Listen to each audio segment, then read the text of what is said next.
These long dog days of summer, I mean, we just made it through a heat wave. Mama was parched through this heat wave. I was hitting up Dunkin' every single day, and I will continue to probably for the rest of my days, but especially this summer. Dunkin' is helping everyone stay cool this summer with its lineup of refreshers. These drinks are packed with bold, fruity flavors and served ice cold. It's amazing. Dunkin' refreshers are the perfect afternoon pick-me-up. I like to start my morning with them personally, and then sometimes I go back for a second one because I'm just feeling crazy.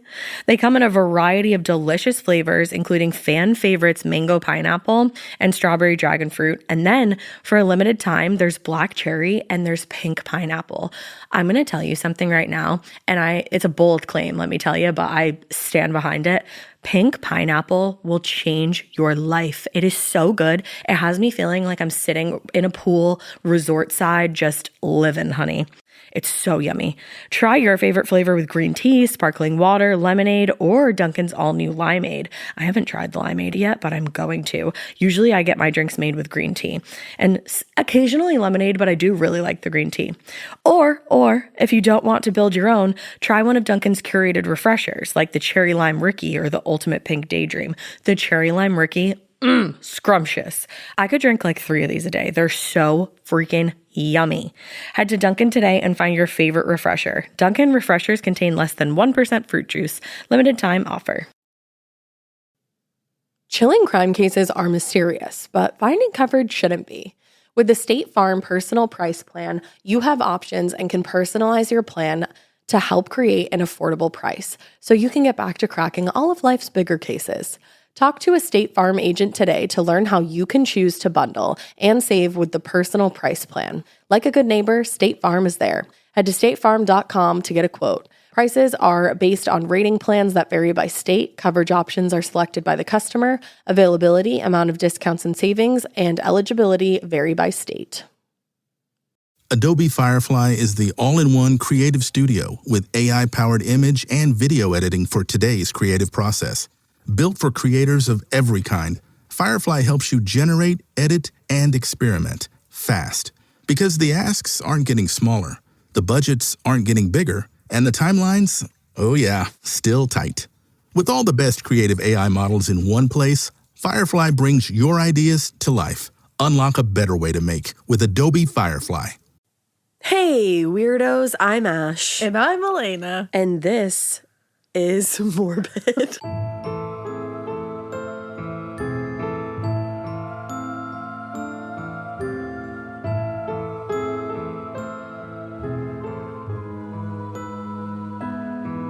I'm just struggling today. No, I am. Okay, can I just talk about myself for a second? No, never. Never. I was going to say this is Mermaid instead of Morbid because I went to I think it's called a White Elephant. Secret. It's not like a Secret Santa. It's like a White Elephant swap. Yeah. And I got this sexy mermaid ornament, which I have pictured here. Wow. Drew just put it on the Christmas tree. Are we sure we're calling that a sexy mermaid or yeah? Are we calling it a slightly disturbing mermaid? Yeah, he's sexy. Look, he's Merman. ripped. He's a sexy mermaid. What do you think, Michael? You guys are never on my side. Whatever. He's my sexy mermaid in my heart. Okay? I got number 1 at the White Elephant, and I actually got to pick that out of all the gifts. Yeah, well, they were silly gifts, so that was the best one in my opinion.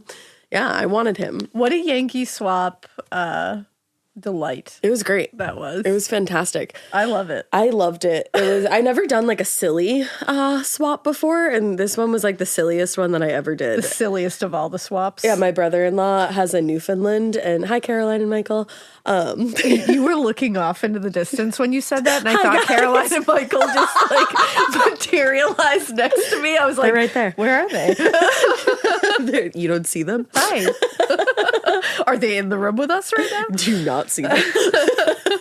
But my brother-in-law, he put a bunch of his dog's hair into a bag, and he put like a sewing kit in there, and he was like, make your own Newfoundland sweatshirt. That's funny. DIY. There was like a half-drank bottle of soda that somebody won. So yeah, I picked the sexy mermaid, okay? All right. The quote unquote sexy mermaid. She's sexy. Sexy. So yeah, I was gonna say this is Mermaid. Like the moral of that story. Yeah, you might have also been feeling it because of so much talk of the sea. Yeah, Elena's an aquatic hoe. Now, I think you guys know me by now. We're like 5 years into this, that I hyperfixate. And when I hyperfixate, I really go hard on my hyperfixations. Oh, yeah. Like John can feel them coming. He like senses it in the air. Yeah. Like he feels a vibration and he's like, what are you hyperfixating on today? No, I can feel it from my house sometimes. Yeah. I'm like, oh, she's got a new one. She's got a new one. My latest hyperfixations involve the sea. Aqua. Which I've been moving in that direction for a while. You've been Ever swimming since, against that current. Yeah, it started long ago with the Titanic. We all got hyperfixated on that for a little bit. Oh, No? yeah. Okay, I was like, just me. No, I feel like everybody had that moment in their phase. childhood. Like for me, second grade, it was like when you could start reading articles on the computer in computer class. They would like teach you how to do that, and I read a little like article about the That was in Titanic. second grade for you. Yeah, what was That's it so like wild. last year for That you? was I was like a grown ass adult when we could. Yeah, no, it was second grade. That's It was like crazy. the big ass computers. Yeah, mine was when they brought they called it the big piece, and it was like a big piece of the Titanic. Oh my God. And we got to go see it in Wait, the Museum what? of You did? Science. And you could literally like put your hand. I don't think we should have touched it, but we did. You touched it? Yeah, and it had like one How of old the were you? one of the portholes, I think Yeah. they're called, like Yeah. those circular windows. Yep. Because it must have been like a lower part of the ship was still intact in there. Oh, how old were you? Did you have How old was I? I representation was in with you? elementary school. And they just said, touch that? Well, we just went in a line and like I would say my representation is not here. yeah, I don't I'm know. not touching that. They didn't force us to touch it. Like they weren't like touch it, but I think we just were like, whoa. Titanic. Like I don't think it was part of the whole thing. Fuck, But have you suffered great misfortunes in your life? nah, I'm good. It was I touched it. I was like, I'm gonna touch that, but I'm not gonna go down to the bottom of the sea and touch that. No, that's for sure. that's different. But that's where it all begins, really, is when you should have a healthy respect and fear of the ocean. Some of us don't get that, but Yeah. most of us do. And then all of a sudden, I think you're all probably with me because I think everyone is. You're on North Sea TikTok right now. Oh, absolutely. Of course you are. Yo. Like, as soon as that starts, I'm like, well, I'm watching this till the end. Weirdly, I don't know what the fuck happened. I got on North Sea TikTok immediately after my wedding. Like I just started getting there. Maybe I had been on it, so maybe my vibes shifted over to you. Perhaps. And then also Maybe your phone heard me on North Sea TikTok a lot, and it was like, she likes that. that's probably part of it. And then actually I answered my own question. On our honeymoon, we were really interested by the boats that were coming and There you going go. to the point that Drew literally downloaded a boat tracker Hell yeah. onto his phone. And I'd be like, what's that one? What's that though? one? I love that. Yeah. But that's like, I gotta know who the people that are working in the North Sea are. Yeah. Because I keep seeing these videos and I'm like, are you okay? I feel like what happened? you must I feel like that's like when you're in trouble. No, I think that's their job. But like you should be in trouble if you have to go to the North Sea. Like that should be a Absolutely, punishment. that should be a punishment. Like- But these are just like men and women who are like, this is my job. The And like my ballsiest day at the motherfuckers. office is swimming next to the biggest propeller you've ever seen in your life while the sea rages around me, and I fix that propeller. I can't even hear that sentence And without I'm like- losing my marbles. Or like I'm fixing this light underneath the ocean while it rages around me and drowns me 100 Yeah. times, and I'm like, I gotta shake one of your hands. Like I Truly. gotta just be like, what? Did Like, you that's see? just wild. Did you see the one that I got the other day where they were like pushing the biggest ships in like the whole entire world out to sea for the first time?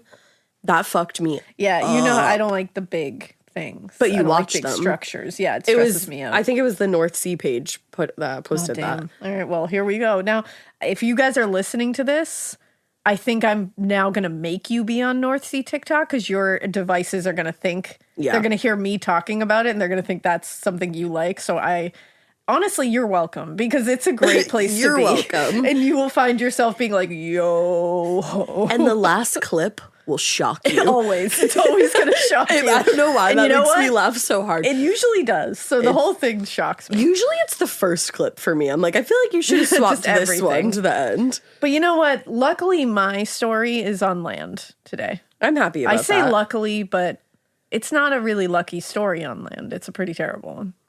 But it's on land, so we're out of the sea. We have a little bit of an old-timey crime here, but my goodness, is there a lot happening here. It's an old-timey crimey. This is the murder of Mary Stannard. And I looked up the pronunciation to say it because I thought it was Stannard at first, but it's Stannard. I could see why you would think that. Now, on the afternoon of September 3rd, 1878, 22-year-old Mary Stannard left her home in Madison, Connecticut. What's up, Connecticut? Hey, CT. Telling her father she was going to go blackberry picking because that's very 1800s Connecticut. I love that. She said she was going to be back by dark, so don't worry about it. And night came, and Mary had not returned. So her father went out to look for her and eventually found her body by a creek in the woods. Her father found her body? Yes, and it horrifically. Oh. The investigation into her murder was truly wild. I mean, wait, there's a preacher involved. Oh. There's adultery, an illicit affair. Always. There's a possible pregnancy. There's all kinds of things. So, and it remains technically unsolved to this day, Allegedly. but it doesn't. Allegedly. Yeah. I mean, they're all dead. Everybody's dead. Yeah. And also, when you hear this, you're going to say, yeah. Yeah. Yeah. I could tell by the Yeah. gleam in your eye over there that This is a something wild salacious one. is happening. This is the most salacious, all of this. Isn't that such a good word? It has a good mouthfeel. It does have a good salacious. mouthfeel. So let's talk about Mary. Okay, yeah. Mary Elizabeth Stannard was born September 3rd. I don't know if that sounds familiar to you. Yeah. She was died found on her birthday. Oh, God. September 3rd, 1856 in Madison, Connecticut. So we love a Virgo. We do love a Virgo. I love a Virgo. We love Virgos. Yeah. I have a Virgo. Dave's Dave's a a Virgo. We love- Caleb's a Caleb's a Virgo. Virgo. My aunt's a Virgo. I My have niece is a Virgo Virgo. in my chart. I'm sure I do somewhere. But Madison itself was a small town of about 1,500 residents on the southeastern coast along the Long Island Sound. Not a ton is known about her life prior to becoming an adult because it was the 1800s. She was living a pretty, by those standards, unremarkable life. You know, a very normal, just average life. But Mary, at the time she was killed, Mary was living at home with her father. Again, she was 22. Her father was Charles Stannard. No, I said it the way I wanted to say it first, Stannard. Stannard. Oh. And she was also living with her stepsister, Susan Hawley, and Mary's 2-year-old son, William. Okay. There's very little information about Mary's mother, but several newer newspaper articles claim that Mary's, quote, mother and grandmother were insane. Oh, that's sad. From the Hartford Courant. Okay. Now, Mary had given birth to a child, William. Mm-hmm. She was unmarried. And in the 1800s, that's Frowned already upon. kind of a little black mark there. Yep. And she was also refusing to name the child's father. Oh, okay. So there were rumors around town that the father was a married man Oh. in a nearby town. And when you find out what happens later, you're like, uh-oh. But this meant that Mary was not held in the highest of social regards. Yeah. But shockingly, and this is pretty shocking for this, she wasn't a complete pariah. She was considered a quote-unquote fallen woman by those who at that time were trying to claim their own shit didn't stink. Moral superiority shit, was Bunch of rampant. bitches. Still is rampant. Everybody tries to pretend that their shit doesn't stink when they want to shit on someone. Correct. But so she gave birth to what they considered, and I hate the term illegitimate I child, know. because it's like, that's a child. Yeah. But they're pretty legit. I see them. and although that kind of thing was undesirable, especially back then, most residents actually believed, quote, in their estimation, she had been more sinned against than sinning. Wow. And she was generally treated fairly. That's and surprising. With a reasonable amount of respect, considering. Like, she wasn't, again, held in high social regard, but she was not treated shittily. Like, Shittily. like as shitty as you've seen we've seen in other cases where it's like Yeah. she might as well be like thrown in the river at that point. 100%. Yeah. But like many rural people, especially at the time, Mary was poor, she was uneducated, but generally everybody thought she was very cheerful, she was friendly, she was a very hard worker. And it was said that she was, quote, ready at any time to do any labor, no matter how menial, that would result in her being able to contribute to the family fund, that herself and child should not become a burden. So she's kind of like a boss bitch who's going to work hard for herself and her family. That's what I'm getting. She's got that. And she seems nice. She's friendly. She's cheerful.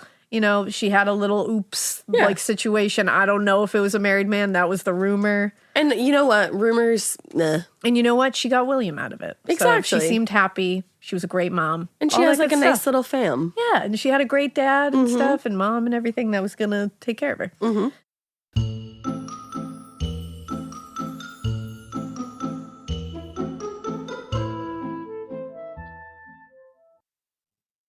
This is a paid ad by BetterHelp.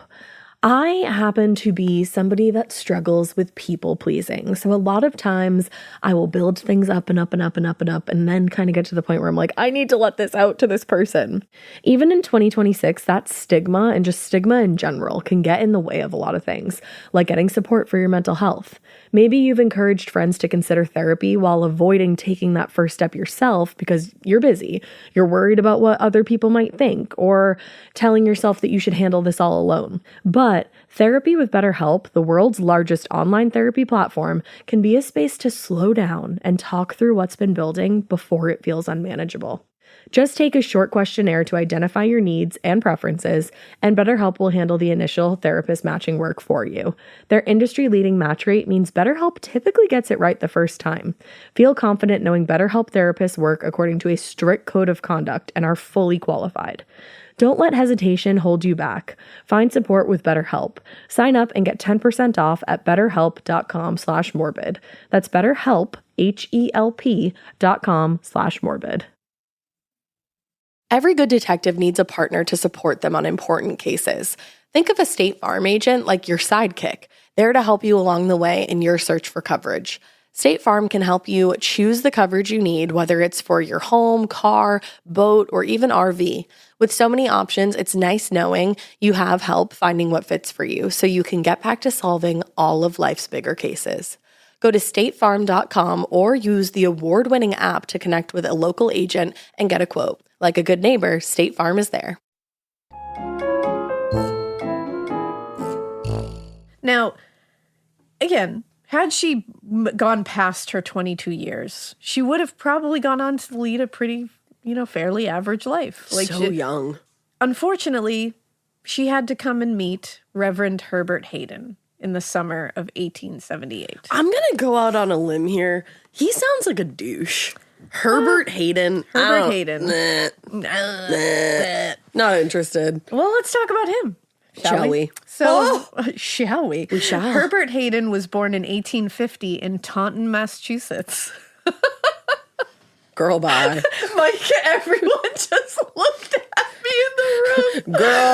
Girl, bye. Listen, I used to live there. I can say that. It's true. I no longer do, but... Yeah, he was born in Taunton. Oh my God, my friends used to call me Taunton Ash when I would get mad. Taunton Ash. The Taunton of it all. Well, that's where Herbert Hayden came from. Yeah, that checks. But at the time, Taunton was actually a thriving mill town. Yeah, Taunton was like gorgeous Very at one thriving. point. It's pretty wild what became of Taunton. And he, Herbert Hayden had a very ordinary childhood in a very modest home. Very normal. Okay. In 1869, he attended the Providence Conference Seminary in East Greenwich, Rhode Island. And around this time, Hayden met Rosa Shaw, who was a school teacher from Carver, Massachusetts. Carver kid. Carver, right next to Plymouth. There you go. Plymouth is in here too. I know it is. I knew it. So they fell for each other. The school teacher, the guy going to, a seminary. Jesus place. They fell for each other and the two became engaged and eventually married in 1971. Is that allowed? In 1871. Do you love that I didn't question years later, that? they married. I was like, sure. Can he even get married, though? Yeah, you're like, but I don't care. I was like, cool, Back to the Future. Cool. But He's 150. That's awesome. Can he actually get married? Is he mortal? Yeah, there's all kinds of different, I think it's certain pastors can get married. Oh, okay. I think it's all different. Okay. And, priests can't. Different, like, certain steps of spiritual leaders. Not even steps. I think it's certain, like, offshoots. Like, it depends on your religion. It depends on your congregation. It depends on your place. So many logistics. Yeah, there's a lot of different things. And I don't know all of them, but I know that this in particular was okay. Okay. Now, according to Herbert Hayden, just 1 year before they were married, Rosa lost her mother and her sister to tuberculosis. Oh, shit. And her doctor predicted Rosa might also succumb to that disease within the year. But he recommended maybe a change of scenery to a less polluted environment just to help out. Okay.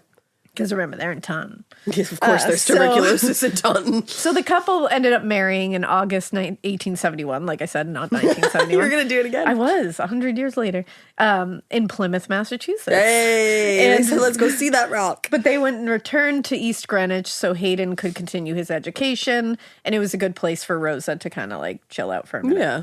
Now, over the course of 2 years that followed their marriage, Rosa gave birth to 2 children.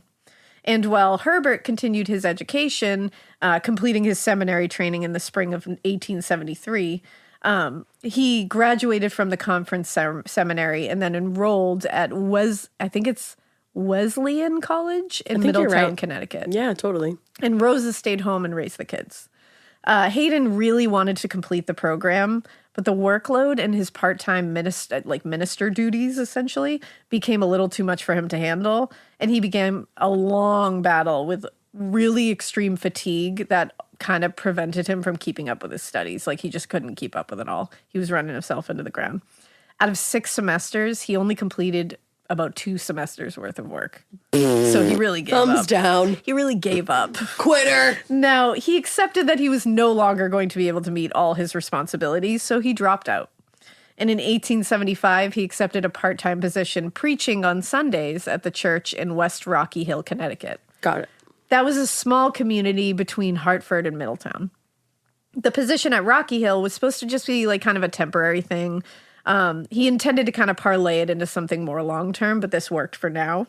Because it was helping to pay the bills, so like, why not? Yeah. And it's in your line of work that you want to do. Right. And after 1 year at Rocky Hills, he was transferred again to Rockland, and then transferred again in 1877, this time to replace the minister at a church in Monroe, Connecticut. So the position in Monroe had better pay, and it seemed like it could really turn into something more permanent, but there was a problem. It was nearly 50 miles from his home in Rockland. Oh, shit. That's a far drive. Yeah. And That's especially in the a far horse and carriage 1800s. ride. So it made sense for Herbert to spend the majority of his week in Monroe to kind of handle church business and, not have to do that commute all the time. Mm-hmm. So this left Rosa, though, at home alone with the kids a lot.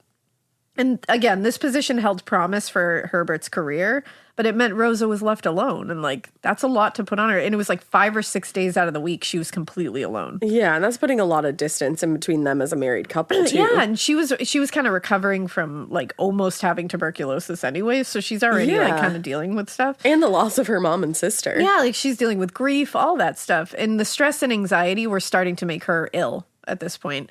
And because of this, the couple, because he had this new job, decided that they were going to hire someone to help her around the house with the kids.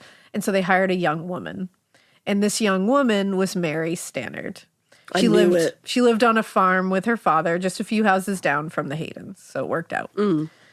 Now, by late 1877, Mary had moved into the Haydens' house and was working 5 or 6 days a week with them. Helping with the kids, keeping the house, helping with meals. And she was even more necessary to the family when at the end of the year, Rosa became pregnant again with their 3rd child. Oh, wow. And although she was very much an indispensable part of the household as far as Rosa was concerned, by March 1878, several residents of Monroe began noticing that although Rosa found her indispensable, it seemed like Herbert really liked Mary. He was coming home more often, Yeah. Within a few weeks of her being hired on a full-time by the Haydens, quote, there were scandalous stories of meetings in lots and other unfrequented places in the evening where Herbert and Mary would be alone. Uh-oh. It was unconfirmed, of course, but later it kind of was. But there was a popular story shared around town that one evening Hayden took his wife out for an oyster dinner, and halfway through the meal, he excused himself briefly to return home, where he was, quote, guilty of improper intimacy with Mary before coming back to the restaurant. You take your wife out for oysters, and then your raggedy ass goes home to your mistress? Are you kidding me? Yeah, that was a story around You take town. me on a date to get oysters, which, like, there's implications there already. Yeah. You know? Yeah. And then you go home because the aphrodisiac's hitting and you go fuck your mistress? Yeah, like, what the fuck? No. The mistress that's taking care of our kids? Yes, yeah, what? Yeah, I'm saying. No. Now, And then poor Rosa's sitting there aphrodisiac'd up. yeah, And with nowhere he's to already go. done. With nowhere to go. Yeah, she should find Yeah, someone else. Herbert sucks. Now, it also should be said right away that as far as anyone knew, the attraction between Mary and Herbert was mutual, and they had a very consensual relationship. Sounds like it. And again, this is shocking for the time. Few people really thought badly of Mary for her participation in the affair. And actually, when it came to responsibility for the infidelities, many around town noted that Mary, and this might have been part of it, I think, because I was really shocked to see that everybody wasn't blaming her. Yeah. Not because I think they should just blame her, but because that's usually the way it goes, Yeah. especially in the 1800s. Like, It still goes like that now. yeah, and it's like in the 1800s, But yeah. it was like, you don't even blink an eye. It's like, Right. of course it's her fault. But apparently Mary was very easily influenced by others and was likely very susceptible to Hayden's charms because, in fact, when it came to Mary, it seems like everyone kind of had a fondness for her because they deemed her, quote, a very simple and easy-minded girl. Okay. Now, that doesn't necessarily mean she was like cognitively, that cognitively anything was wrong here. Right. I think it just means that she was like, And innocent. She's innocent. She kind of grew up uneducated. She's not very worldly. Yeah. And she's very easily influenced and manipulated. There's It's like a just the way it is. naivete A about her. naivete, I think, yeah. And so I think people were like a little easier to forget, like quicker to forgive her. Yeah. Of her social missteps, I should say. But Herbert Hayden denied the affair with Mary. And he Okay. maintained his innocence until the day he died. You So should where the know fuck that. did you go during that aphrodisiac dinner? So we'll never know what caused their affair to eventually come to an end, which it did. Or will we? But whatever the case, by late spring, their romance had died out. And when Rosa gave birth to the couple's third child in August, because remember, he was carrying this on while his wife was pregnant, Yeah, that's good. Mary had moved out of the Hayden house and stopped working for them. I wonder why. We don't know. I wonder, do you think Rosa caught wind of something and was like, You get the fuck out of here. Yeah. Well, we'll see. Okay. She ended up moving in with Jane Studley in nearby Guilford. It was Jane Studley, a friend to whom Mary first confided this affair. With Herbert Hayden. Okay. After about 2 weeks of moving into the home, Jane noticed that Mary seemed very despondent. She was like super emotional. She could be set off a lot easier. And it was not typical of Mary. She pregnant? And so when Jane asked what's wrong with her, Mary broke down and confessed that she and Hayden had been having an affair and that she had been, quote, criminally intimate with the Reverend and now believed she was pregnant. I was going to say those emotions. Yeah. Criminally yeah. intimate. Criminally intimate. That would be a fucking awesome band name. We are criminally intimate. Like, that's fucking great. Somebody name your band that. Please do. Or a good Please book do. even. Criminally Intimate would be a great book. I would pick that up and never put it down. Listen up, book talk. That's your next book. Criminally Intimate. You shouldn't tell anybody that. I know, never mind. Well, you TM. don't really write smuts. I do not. Criminally Intimate is a smut book. Yeah, and I give credit to smut writers because, like, I don't know if I could. No, I feel right in the face Like, just I thinking don't know if about I it. could. Like, I'm like, good for you, man, because I could not. It's the inner workings of somebody's mind right there. So, like, shout out to smut authors. Yeah, hats off. But Jane herself had some medical knowledge, and she definitely knew. I'm not sure exactly how. Like, she had so much medical knowledge, but she knew a lot about pregnancy. Maybe she was a midwife or knew midwives, Sure. had some kind of interest in it. But Jane examined Mary, and she said she found, quote, 2 well-recognized signs of pregnancy. The text that we found this in isn't super specific about it, but together the 2 women did the math and determined that Mary was about 5 months pregnant. 5 months? Yeah, and this fell in the time frame that Mary and Herbert were carrying on an affair. Damn, that's pretty far along. Yeah, so although she was known to be what, like I said earlier, people thought of her as a woman of lower than average intellect, I'll say. Mary knew giving birth to another child out of wedlock with a married man, a married preacher, no less, was about as undesirable an occurrence as she could imagine. Like, this was definitely not a good thing. And not only would it be a significant and unavoidable source of shame at the time, and probably alter or really end a lot of her relationships with family and friends. Like, this was a biggie. Yeah. But it would also be just another, what she considered undue burden on her father, who was also struggling and was trying to keep, her and her son afloat. So she was feeling like she was becoming an issue, which is sad. Mary. So desperate for a solution, Jane suggested that Mary go to Herbert Hayden to explain the circumstances and ask for his help. Basically reasoning that he would have to be just as invested in dealing with this as she was. Like, we have to come up with a solution here. You would think. And Mary agreed that this was a good idea, but before doing that, she sat down to write a letter to her sister Susan, and included in the envelope another letter that was intended to be given to Herbert Hayden. In the letter, Mary told her sister Susan about the affair, the possible pregnancy, and asked that she give the letter to Herbert Hayden. Now, according to Mary, the letter she wrote to Hayden was a similar explanation and a request that he take her to New Haven, quote, for an operation, and then to return her to Mrs. Studley for any sickness that might follow. Okay. Now, Mary mailed the letter to her sister in Rockland, and she got it 2 days later. But by then, Mary had returned home to her father's house and intercepted her sister before she gave the letter to Hayden, because she was like, I want to give it to him in person, actually. Okay. She just changed her mind. Yeah. Now, a little after 1 p.m. on September 3rd, 1878, her 22nd birthday, Mary Stannard gathered up her tin pail and left the house. She told her father she was going to go to Big Rock, about a quarter mile from the house, to pick blackberries, and she would be home soon. That afternoon, the sun went down. It was getting darker, and Charles Stannard became concerned. She hadn't come back. That wasn't like her. And so he set out in the direction of Big Rock to find out where she had gone. And as he made his way through the brush into the clearing by Big Rock, Charles made the gruesome discovery. Mary was lying on her back with her arms folded neatly across her chest. She had a clean white bonnet that she was wearing when she left, and it was folded neatly beneath her head. And her tin pail was just a few feet away, overturned, but there was no evidence that any berries had ever been in it, so she didn't even make it there.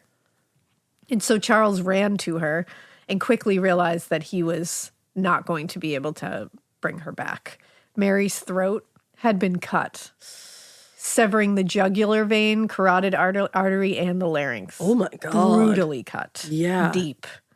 She also had a severe head wound. There was a hole in her scalp. What? And there was also a large bruise on the back of her right hand. Oh my God. So she was brutalized. Yeah, absolutely. So Charles, freaked out, ran to the nearest home for help, that of Francis Mills, and the news spread across the village very quickly. And before long, a group of men had assembled at the Mills house, and they set out for the scene. They discovered Mary's body in the woods where Charles had told them, and a quick search of the area turned up nothing else really of note. No instrument of murder, no instrument, like, because it seems like there was 2 different things used, like something to cut her throat and probably a blunt instrument that hit her in the skull. Neither one was found.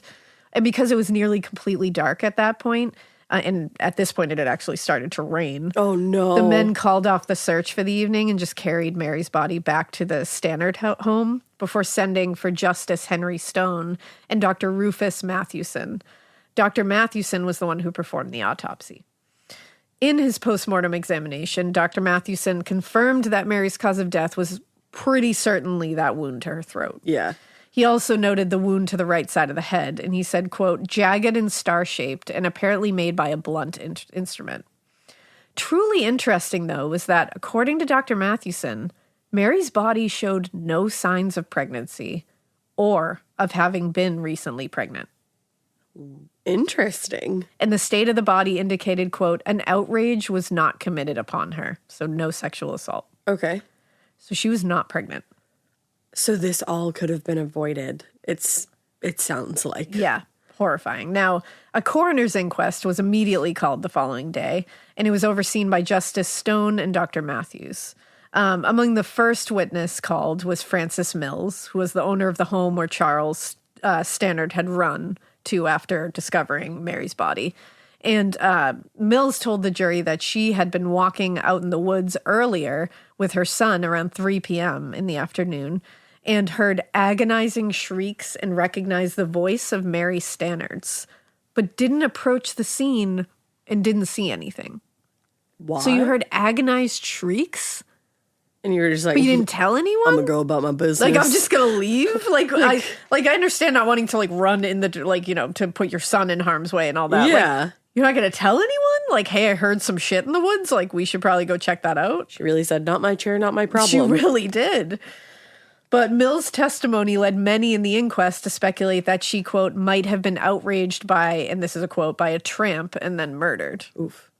Now, Dr. Matthewson, however, dismissed that theory and reminded the jury there was no evidence of sexual assault. She was not outraged, quote unquote. Okay. Now, almost immediately after the body was discovered, rumors started swirling around town about Herbert Hayden's possible connection to this murder. Mm-hmm. After all, for the past year, there had been a lot of talk about the illicit romance between the two. Yeah. And then Mary's employment with the Haydens had ended rather abruptly. But it was Mary's sister, Susan Hawley, and Charles Stannard, her father, who offered the most insightful of testimonies, I would say. Now, according to both of them, Reverend Hayden had come to their home around 11 a.m. on the morning of the murder. But she was in town. And he and Mary had gone out for a walk.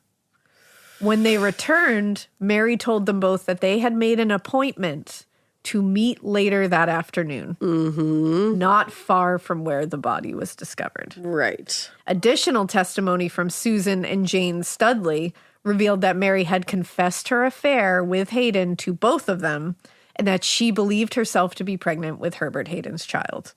Now, when asked about this, Herbert Hayden denied having met with Mary a second time that day. He said he had been out cutting wood all afternoon, all by himself, and didn't see Mary again until he and the others went to the woods to retrieve her body. What a great alibi. A great alibi is one that no one can confirm or deny. Totally. No one saw me, but I was there. In the woods, alone. By myself. The whole day. Secluded. Just chop, chopping Solitude. wood. Now, after hearing 2 days of testimony, head juror Charles Stannard, Stannard, no relation, by the way. Charles Stannard is her father. This is head juror Charles Stannard, who is not related. That's crazy. He went to Justice H.B. Wilcox. H.B. Wilcox. I have feelings. Oh. I have feelings. Sorry, about wait, this who's man. H.B. Wilcox, the judge? He's the justice, Okay, yeah. okay.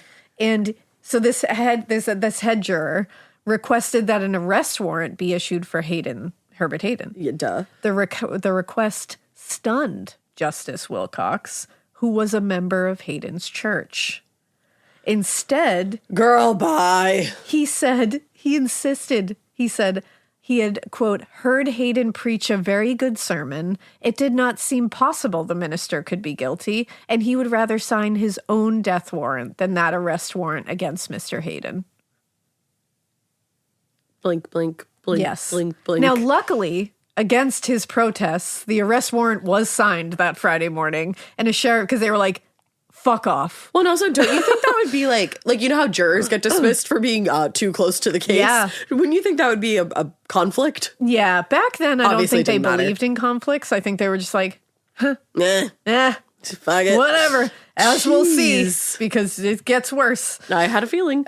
So a sheriff's deputy went out to Madison. I don't know why I said sheriff's A deputy. sheriff's deputy. Sorry. I don't really know what happened there. A Sheriff. sheriff's deputy went to Madison and placed Herbert Hayden under arrest for the murder of Mary Stannard. Although the evidence against Hayden was, at this point, pretty circumstantial, and opinions kind of heavily were influenced by rumor at this point. Yeah. Belief in his guilt was pretty widespread.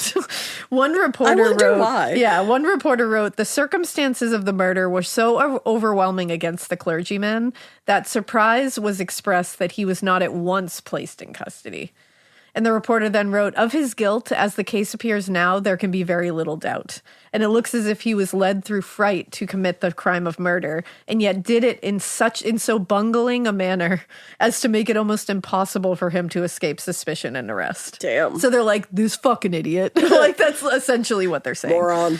Now, the public, and at the very least the press, might have been very confident in Hayden's guilt at the time, but far more important in this case was the judge's opinion. Mm-hmm. And in this case, the judge on the case was Justice H.B. Wilcox. I had a feeling. Our friend.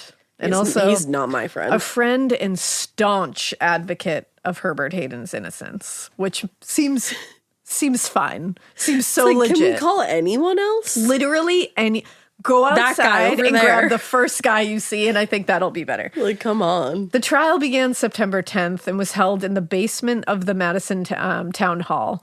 And it was a space described as, quote, low-ceilinged, stifling, dirty room, almost a cellar. Why don't they have a courthouse? Because, you know, the 1800s of the it all. Fuck? So Judge... come over to this basement and let's judge this man. Judge H. Lind Harrison was acting on behalf of the state, while L.M. Hubbard, the local postmaster, was acting on behalf of Hayden. That's real close to Things L. were Ron. real... They were wily back then. For real. Now, Wilcox, again, was the presiding justice, and it should be noted that although he had legal training, he had no trial experience. Sounds like where are we? Sounds like this is a well-oiled machine. I think it's going to turn out fine. Yeah, everything will be great. So the rumors about Herbert Hayden's affair with Mary went a long way to people drawing conclusions about his guilt, but that wasn't the sole or even the most important reason he was arrested. Actually, it was the testimony from Susan Hawley and Charles Stannard regarding Hayden's supposed appointment with Mary on the day of her murder. Mm-hmm. That was the most suspicious. Yeah. And in her testimony, and the fact that he didn't have an alibi. His alibi was like, I was chopping wood alone in the forest. Right. No one saw me. Can you get me a bear to corroborate this? No. No. No, I can't.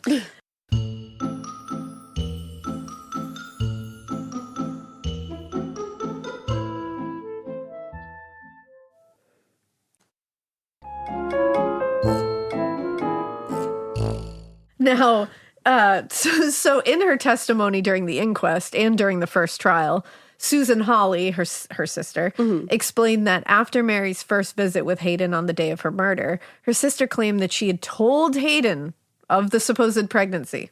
Yeah. So in that first meeting where they took a walk, she had revealed to Herbert Hayden that she was pregnant. And he told her not to worry, that they would go to the pharmacy and get a quote-unquote quick medicine that would end the pregnancy. Mm-hmm. Now, further testimony from other residents confirmed that Hayden had gone to the pharmacy on the morning of the murder and purchased a quantity of arsenic. Quick medicine, I bet. I don't know if I would call it medicine per se. Now, during his testimony, Hayden said, well, of course I did that. My house and barn are overrun with rats. I had purchased the arsenic to mix with sugar and kill the rats. Okay. However, he insisted he had not yet used the arsenic. He hadn't used it to kill the rats. And as far as he knew, it was still in the package in his barn. Okay. So he's like, I didn't even open it. He made sure to say that, which I was like, that wasn't smart. Because we can figure that out later. Now, the second piece of compelling evidence was a bloody knife that they discovered during the search of Herbert Hayden's property. Did he also use that on the rats? Following his arrest, authorities searched his home and the adjacent barn, where they discovered a bloody knife about the size and shape of that which was believed to have made the wound in Mary's neck. Like, bitch, you brought that home? The knife was sent to M.C. White, a professor of pathology at Yale Medical School, who conducted extensive tests on the blood. I love this because it's very 1800s, because it's like it went to Yale University where they conducted extensive tests on the blood. He just sniffed it. And what he said was, I think it's human blood. That's so extensive. And I didn't just make that up. That's a fucking quote from the New York Times in 1878. That checks. When he was called to testify, Professor White confirmed that it was blood. And he told the prosecuting attorney, quote, I think it's human blood. I have a feeling. I'm like, I get it. It's the 1800s. I'm surprised. Most of us are one good deal away from finally replacing that worn-out rug. fixing up the backyard, or getting the bedroom we actually want. Good news, that deal's almost here. Wayfair's Black Friday and July sale. Get up to 80% off area rugs and up to 60% off outdoor and bedroom furniture. Shop Wayfair's huge selection of styles and find the piece to fit your style, budget, and space. Plus, free shipping. Black Friday in July ends July 27th. Shop today at wayfair.com. Wayfair, every style, every home. Because they could tell it was blood and not jelly. But, still. White explained that he had made a similar examination of the blood stains found on Mary's bonnet, that pure white bonnet that she had worn, and those discovered on a large stone found near the body, and said he, quote, had no doubt that this blood on the stone was human blood. So he could definitely tell that was human blood. Mm-hmm. A few days later, Herbert Hayden's wife, Rosa, took the stand to testify for the defense. Come and on, told Rosa. the court when her husband went out that afternoon to chop wood, he left the knife in question with her, quote, to use in peeling pears while he was away.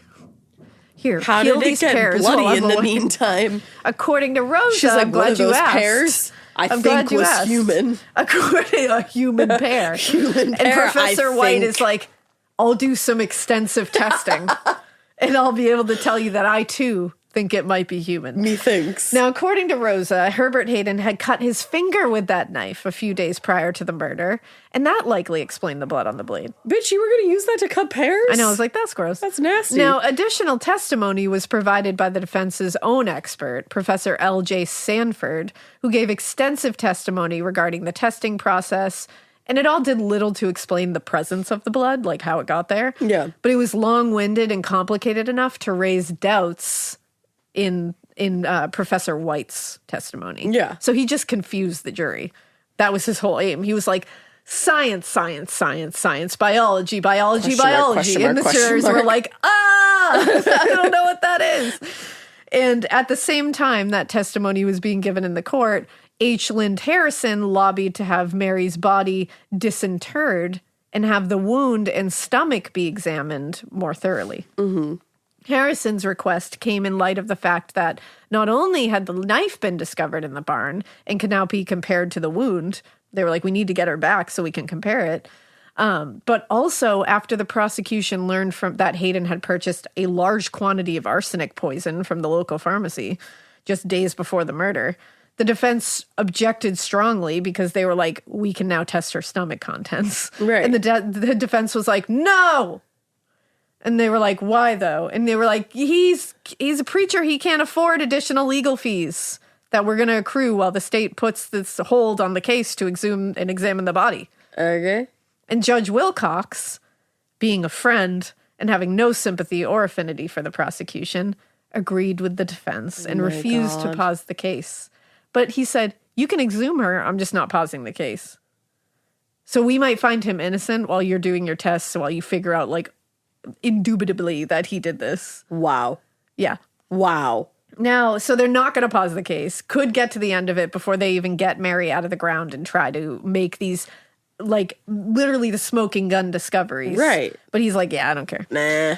During the inquest in the first trial, a great deal of information came to light that the prosecution really believed warranted further investigation before any court could reasonably determine guilt or innocence. They were Yeah. like, we're having a lot of stuff come up that, like, you do need to pause so we can go through all this.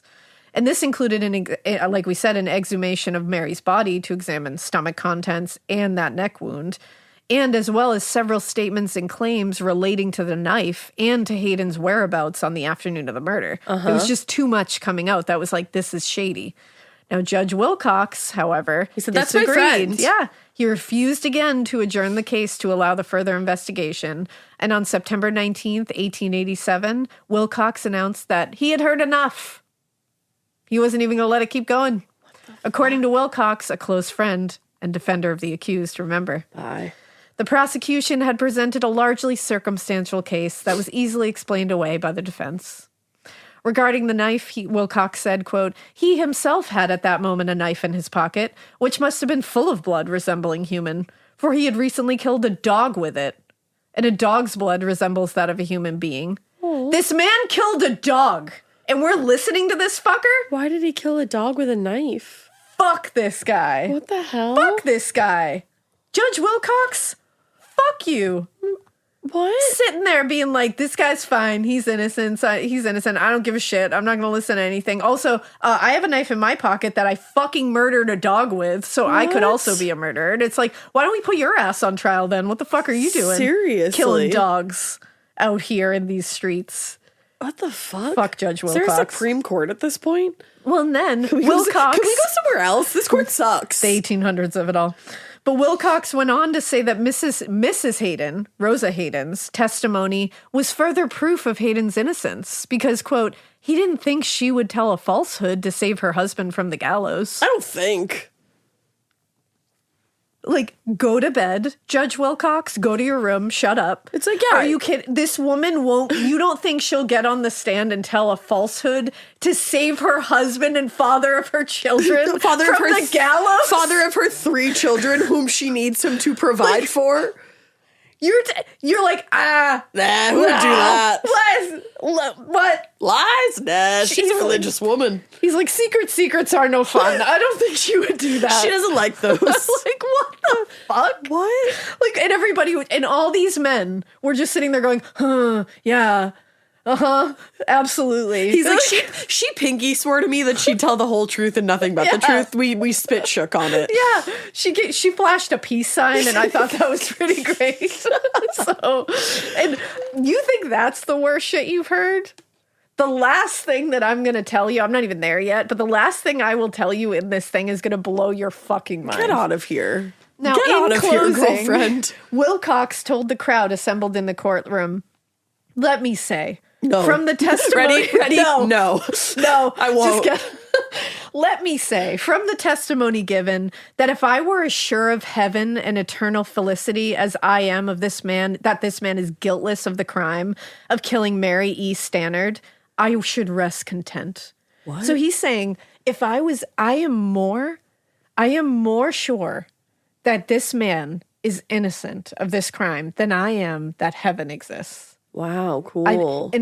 I would rest content if I was as sure that heaven exists as I am sure of his innocence. And it's like, what's he got on you? Like, what the fuck's going on? Yeah. I'm like, what's happening? Because like, you seem, he's like, are you two having an affair with Preacher Hayden? I'm just like, Wilcox, what's happening? Yeah. Do you guys get together on the weekends? Just be honest. I don't know. I'm just wondering. Here. I'm asking for a friend. Because he's just like, he's innocent. I love him. Wait, like, he's innocent. And they're literally like, here's the bloody knife found in his barn. No, it's not. Like, no.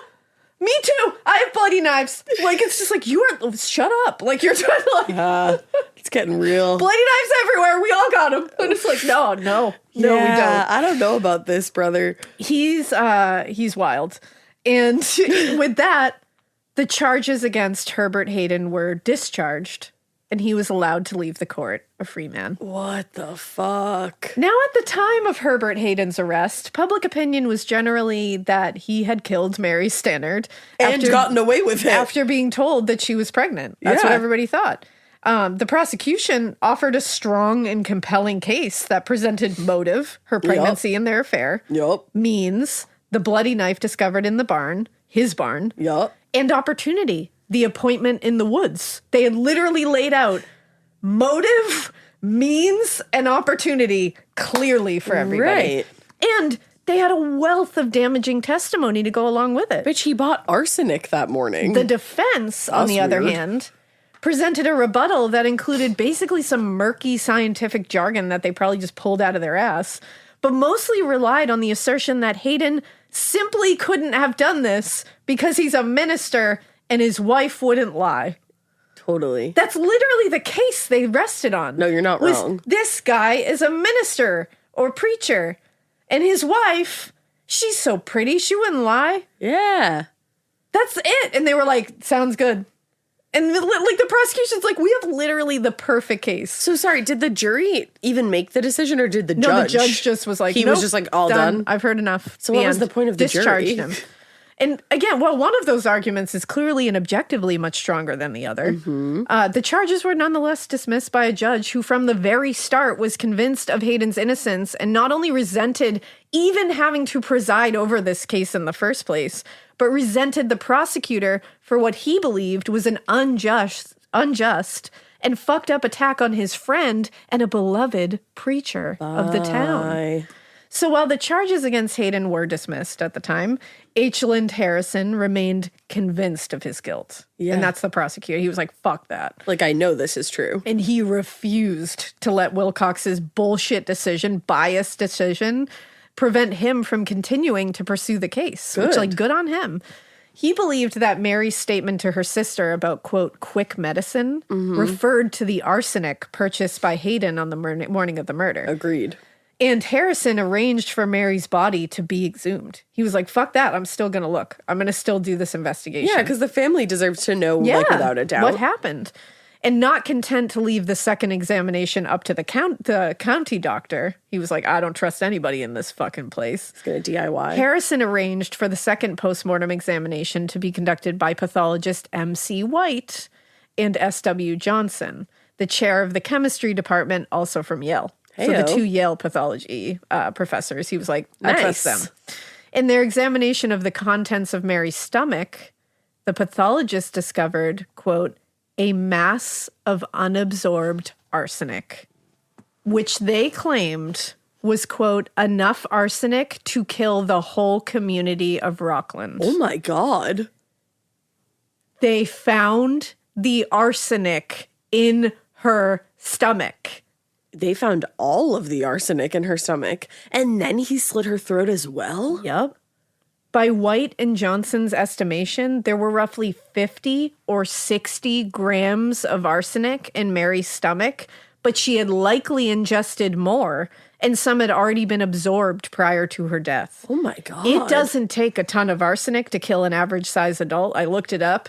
In grams, like the FBI is probably like coming to my door tomorrow. They're like, hey, can you stop doing that? In grams, at the low end of the dosage, 0.145 grams can be lethal. Wait, and I'm sorry, how much was in her? 50 or 60 grams. And they believe there was more that had already been absorbed. What the fuck? That is, and that's on the low end of the dosage, but even 0.145 can be lethal, and that is less than only 1/8 of a teaspoon is a lethal dose. Holy shit. Yeah. Yeah. I am dumbstruck right now. And it was during this second autopsy that another surprising revelation was made relating to Mary's belief that she was pregnant. Although there was still no evidence to suggest that she had recently been pregnant. Okay. During the examination of her reproductive organs, the pathologist discovered several ovarian cysts, which they said explained, quote, had only mimicked the symptoms of early pregnancy. Oh. So that explained, they said that's why she believed she was pregnant. It wasn't her making it up. Right. Because that was another thing that was starting to, she made this shit up to keep him, to like take him away from his wife. I don't think so. And they were like, no, she was experiencing symptoms that at that point especially mimicked early pregnancy. And they weren't, how were they to tell? Like, and also, you just go off of symptoms back then. Yeah, and the argument that she was saying that she was pregnant because she wanted to keep him is stupid, because she literally had written a letter where she was like, I don't want to do this I again. don't know what to do. Like, I'm going to be shunned. Like, this is like, not I'm what actually I meant to happen. Leaning more toward I would not like to do this again.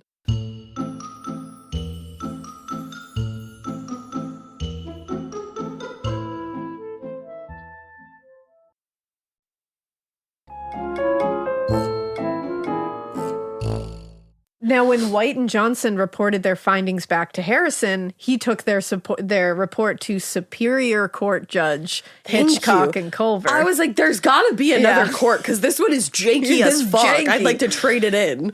They immediately issued a warrant for Hayden's arrest again. And he was taken into custody by sheriff's deputies and delivered to a cell at the jailhouse in New Haven.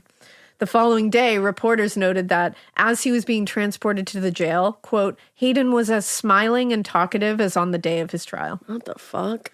Because he thought, he was like, they're not going to get me. Cuckoo nut man. In between the dismissal of charges and his rearrest, Hayden had managed to gain considerable sympathy from the residents of Monroe, particularly those in his congregation. Yeah, of course. Who viewed him as a victim of an overzealous prosecutor. And after the first trial ended, the congregation passed, quote, resolutions of unqualified and continued respect for Brother Hayden as a man and minister. Among other things, the resolutions claimed, quote, his late arrest was made on the most criminally frivolous grounds and was therefore a great outrage upon him and society at large. And it noted that his arrest was due only to, quote, wicked designs of evil men. And the resolution closed with a pledge by the congregation to continue their unconditional emotional and financial support. Unconditional, you say? So this man conned that entire congregation into also paying to support him through this murder trial, where he is so fucking guilty. It is outrageous. He's a dickhole. Now, the general support for Hayden was pretty broad, and the resolution was specifically kind of signaling that there was a huge shift in what was going to happen here. Before, it was like pretty broad that everybody was like, yeah, I think he did this. Yeah. And it makes sense. Like, here's the motive, here's the means, here's the opportunity. Now they're like, he might have done this, but we don't give a fuck. And everybody's like, no, I think you guys are just mean. No way. And it's like, he loves God. So, and that's because everybody's now reframing Hayden as a pious and morally righteous victim in what was essentially described as a battle between good and evil now. Are you fucking where kidding he me? is good Totally. and they are evil. For sure. And as such, Herbert Hayden entered into his second trial for the murder of Mary Stannard as a kind of like folk hero and a victim of a government system determined to pin a murder on him that he did not commit. I don't know about that. So why do you have arsenic in your possession and she's got it in her stomach? Rats. You went to get it that morning? Yep, I need just to know more rats. about It's this just a package. coincidence. I know it's coming back. Now, while Hayden sat in jail waiting his second trial, Harrison and a small group of investigators continued building their case against him. The exhumation and second autopsy had not only allowed them to confirm the arsenic in Mary's stomach, but also meant that they could take a sample so they could compare it to something. Ooh. And the problem was, however, that Hayden claimed he hadn't seen that packet of arsenic since he purchased it. And the initial search of the barn hadn't turned up any arsenic. Yeah, because it was all fucking gone. Now, upon rearrest, and remember, he said, I never even opened that Right. packet. I remember, offered baby. up that information that he had never opened that package. Now, upon rearrest, they searched the barn a second time, and the arsenic was located. Empty. Only after the defense ended up having to give specific instructions as to where it could be found, so it was hidden as Most of us are one good deal away from finally replacing that worn-out rug, fixing up the backyard, or getting the bedroom we actually want. Good news, that deal's almost here. Wayfair's Black Friday and July sale. Get up to 80% off area rugs and up to 60% off outdoor and bedroom furniture. Shop Wayfair's huge selection of styles and find the piece to fit your style, budget, and space. Plus, free shipping. Black Friday in July ends July 27th. Shop today at wayfair.com. Wayfair, every style, every home. well. The packet of arsenic from the barn was turned over to C.M. White for analysis and was confirmed to be opened and to have the same chemical structure as what was discovered in Mary's stomach. Dude, come on. And it was fucking Same. hidden. It was hidden. Hidden and opened And when the this man same said, I shit. never opened it, and it's just sitting in my barn. And has the same chemical structure as the kind in Mary's stomach. And was fucking 60 grams missing. Pretty much. So, for a variety of reasons unrelated to the case, Hayden's trial was actually delayed repeatedly, and nearly a year passed before the second trial even began in early November 1898. And during the first trial, witnesses for the prosecution, like Susan Hawley and Jane Studley, they were all kind of regarded with sympathy because they had just lost a loved one in a Yeah. very gruesome way. Like Charles Stannard, they were all treated very nicely. This time, however, the public opinion had swayed in Herbert Hayden's favor, remember, and the public, including the judge and defense attorneys, had no sympathy for anyone that they believed was participating in the persecution of this minister. On the stand and in the press, witnesses like Susan Hawley and Charles Stannard were belittled in court and portrayed to be ignorant laborers of low intelligence now. Wow. Herbert Hayden, on the other hand, was held up as a man of culture and strong moral and religious character, while his wife Rosa was treated as though she were the real victim here, having been robbed of her husband for so long. Baby, he robbed you of him. Yeah, he robbed a woman of her whole fucking life, and William of Exactly. his mother, Exactly. and Charles of his daughter, Yeah. and Susan Of her his sister. And as he had done the first time around, Harris presented the jury with a strong case built on scientific evidence and witness testimony. Science? He established... They're like, science? I don't know her. No, I don't know her. He established the relationship between Hayden and Mary, reminded them of the motive in the case, and more importantly, gave incredibly compelling evidence that connected Mary's death to the arsenic and the knife discovered in Herbert Hayden's barn. Right. And it was the scientific evidence that was the linchpin of the entire case. And Harris went out of his way to include expert testimony from several pathologists at Yale, many of whom recreated their experiments in the courtroom before the judge and jury just to make it like drive it home. Unfortunately, while such scientific evidence might seem irrefutable to us now, to a 19th century jury in the confusing, like in this whole case. Witchcraft! This confusing stream of jargon and strange looking lab instruments that were brought in just confused the hell out of them. Yup.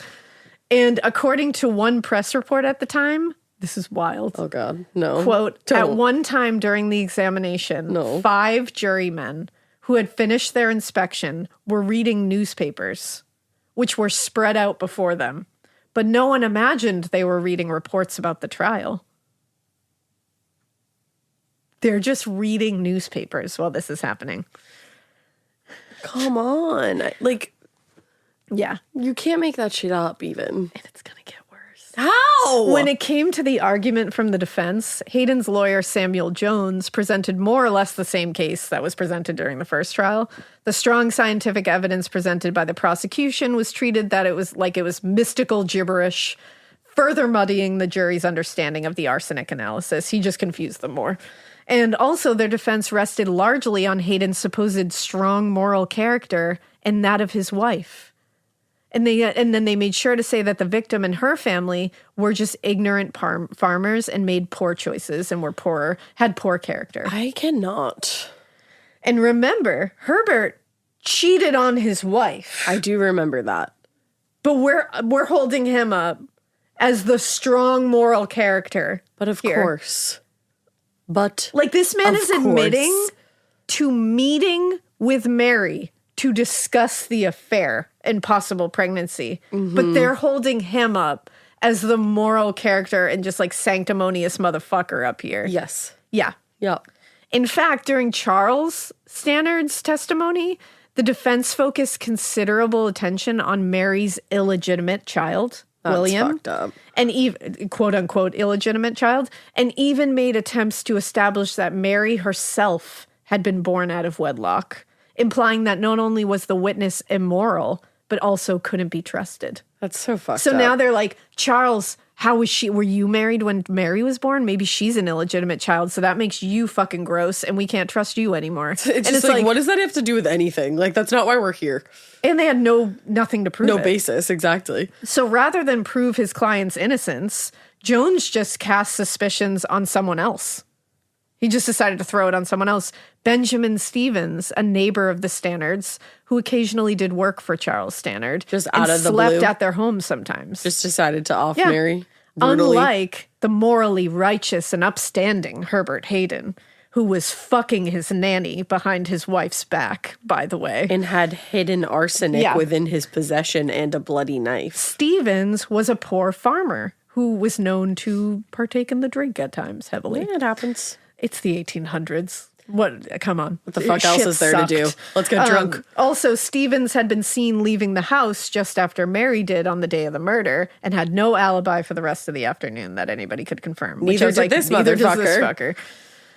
Jones also pointed out that it could have just as easily been Charles Stannard who committed the murder. Wow, that's fucked up. Quote, to prevent the repetition of the disgrace that had once before fallen upon the family from the same source. Wow. Saying from the same source being Mary, his own fucking child. That's so fucked up. To be clear, there was not one fucking shred of evidence to suggest either of these men had anything to do with Mary's death. Exactly. Jones was just sowing the seed of doubt just to fuck with the jury because that's all he had. Right. He didn't have anything to prove his client was innocent. No. Everything proved his guilt. There is not one shred of evidence besides Rosa sitting on the fucking stand and being like, I love my husband. I don't think he'd do that. He would not murder someone. Yeah, I was cutting peaches. And it's like, They were bloody. That's all he has. So his only way of doing this is to just go, those two could have done it. Like, I Look could have over done there. it. You could have It's done like- it. But, like, I don't have arsenic in my possession or a bloody knife. Fucking what? It's wild. Now, after more than 2 months, the trial finally reached closing arguments on January 13th, 1880. Lynd Harrison reiterated his case for the jury, emphasizing that fearing his reputation would be ruined should the affair and pregnancy be made public, Hayden had a very strong motive to kill Mary, and the weapons used in the murder were found in his fucking home with blood on them. Quote, the experts had shown that arsenic was found in the brain of the murdered girl and that it must have reached there before death. Yeah.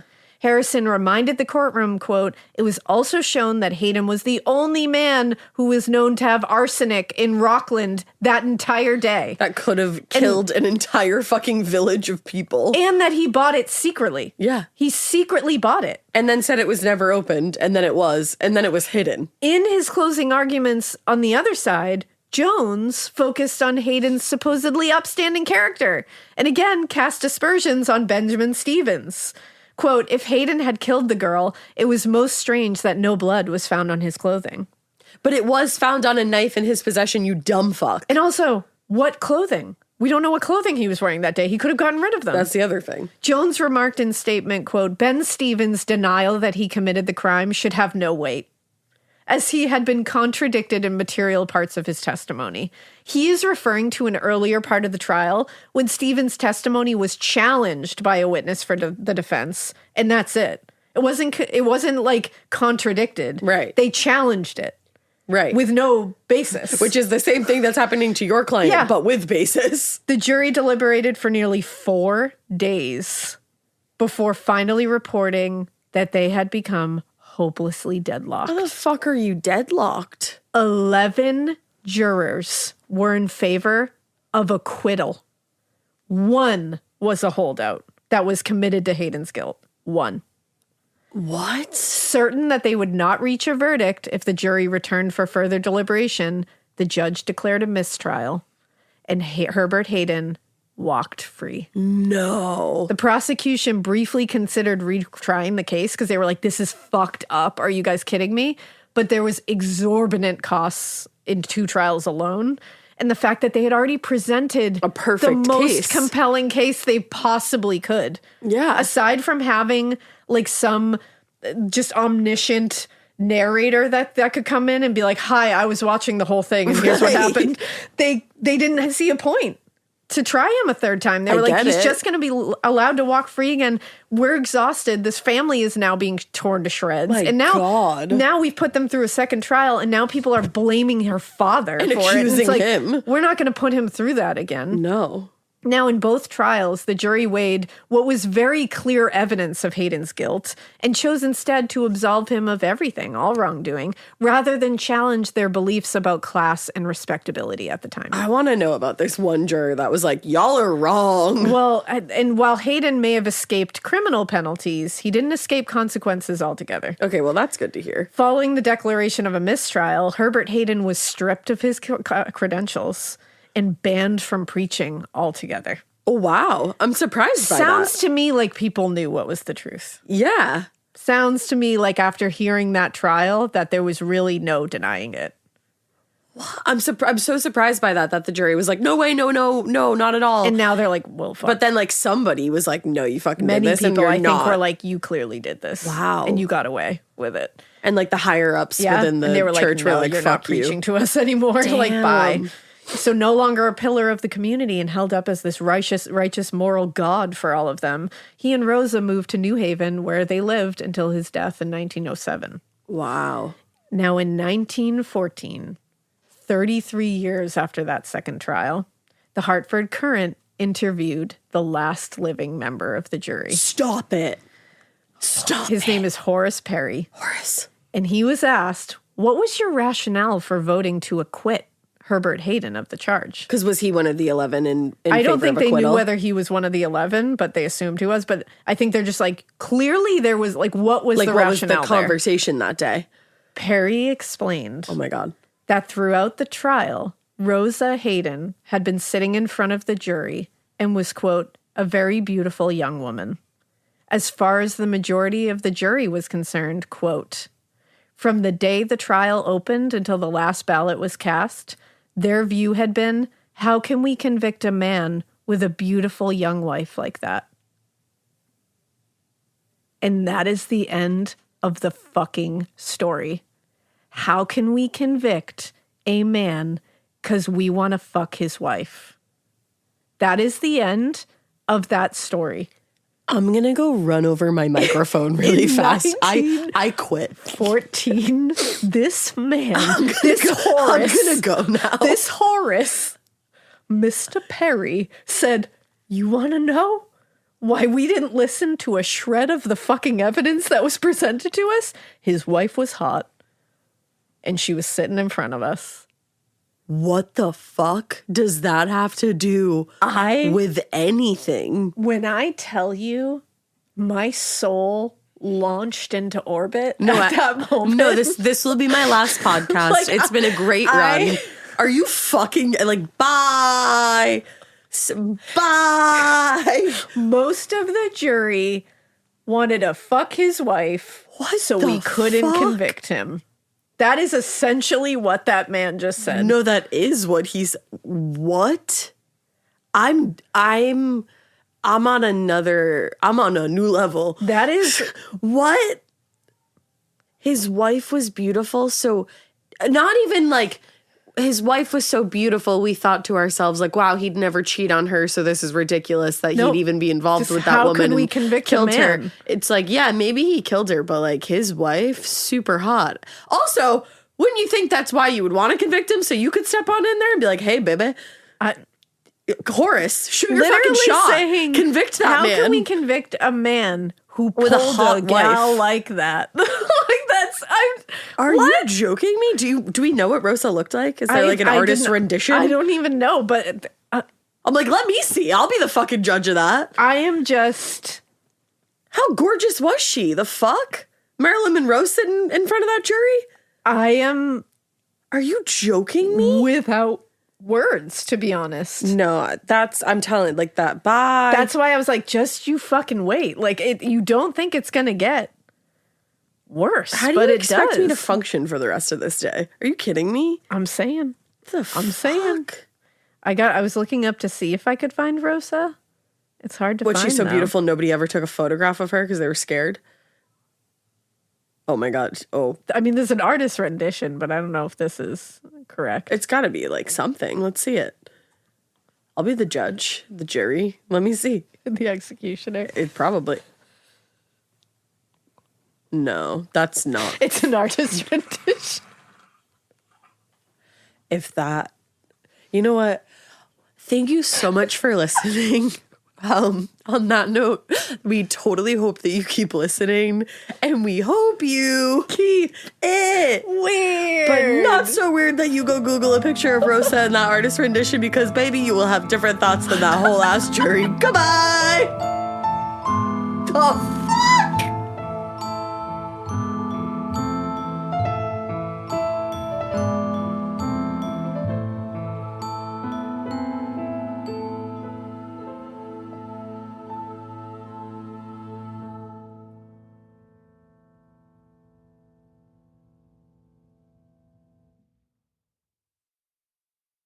Most of us are one good deal away from finally replacing that worn-out rug, fixing up the backyard, or getting the bedroom we actually want. Good news, that deal's almost here. Wayfair's Black Friday and July sale. Get up to 80% off area rugs and up to 60% off outdoor and bedroom furniture. Shop Wayfair's huge selection of styles and find the piece to fit your style, budget, and space. Plus, free shipping. Black Friday in July ends July 27th. Shop today at wayfair.com. Wayfair, every style, every home.